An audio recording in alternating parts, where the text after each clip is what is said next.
Hey everybody, just trying to get a look at my high-finned spotted pleco here.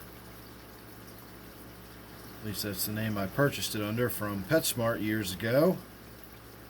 Don't know what an L number it actually is, but it's a really cool fish. I like it a lot.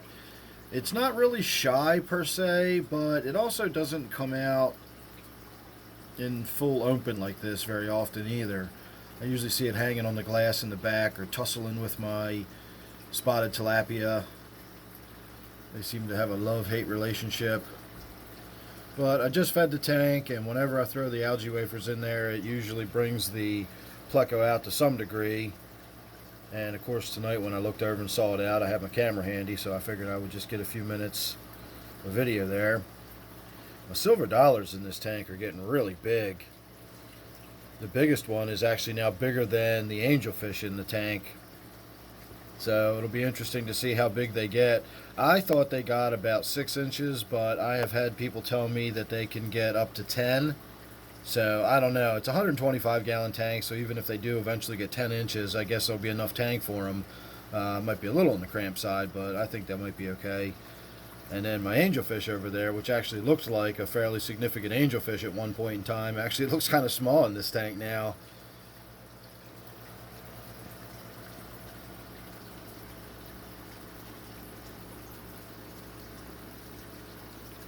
But that big pleco, oh, there's the tilapia, and they're giving it what for. That tilapia just harasses that pleco all the time. But in fairness, I have seen the pleco deliberately seem to go out of its way just to annoy the tilapia. Again, I don't like to put, human personality traits, human emotions and stuff on the animals like that, but it sure seems that way. It sure seems like he really does go down that end of the tank just to annoy the tilapia. And then the tilapia doesn't really have a whole lot it can do. It just kind of pecks and nudges and, just gives it the evil eye and stares at it.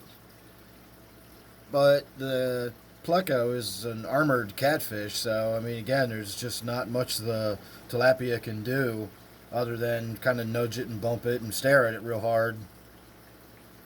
And you can see how much impact that's having on the pleco. It just kind of does its own thing and ignores the tilapia.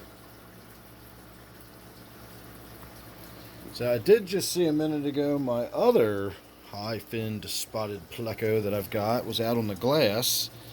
Now this tank's going to be much more glare covered, but let's see if we can get over here and get a better angle on it. Well, we can do this and get a better angle. Now, of course, as soon as I turn these lights out, the fish is probably going to swim away. That should reduce the glare somewhat. Get my legs out of the way there. You can actually see it a little better.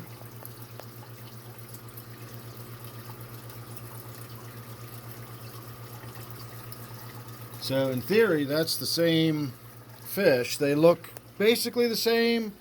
It's just that the markings on the two are slightly different. If you look at this one, you can see it's a pretty solid base color of a charcoal or a sort of a black color, a dull black, and then it's got the spots all over it. If you look at the one that we were just looking at in my 55 gallon tank, it has like these weird sort of shadow, shady gray areas in a very distinct pattern. At one point, I thought maybe it was stressed out and it was just sort of, showing signs of stress and these, the light patches or whatever. But it's been like that for years. It's never changed. They are very clearly the markings of that fish. And they're similar to this one. It looks really, really similar.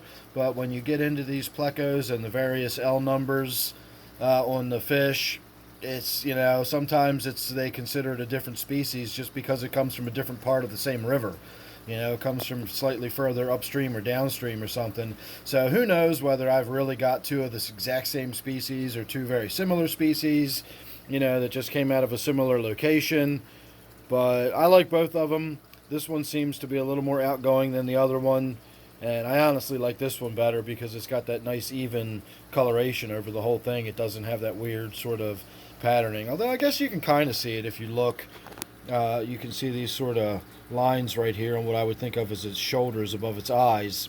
Although I don't really think you have your shoulders above your eyeballs. But fish anatomy is a little different than human. So we'll let that one slide. Let's see what my other one looks like if we can. Yeah, the other one's still just hanging on the glass the same way. We're not going to be able to see any difference. So there you go. Not a lot more to look at. That's what it is. If you want to get any better of a look at it, you can just go ahead and hit pause because it ain't going to change. That's about the best you're going to get to see of it. So alright everybody, thanks for watching. I'm getting ready to get the lights turned out anyway. I was in here feeding, so I got about a half an hour before lights out. I don't know why I always wait till the end of the day to get the tanks fed in here, but I usually do. So maybe I'll leave the lights on a little longer, give everybody a chance to digest their nummies before I go ahead and turn the lights out.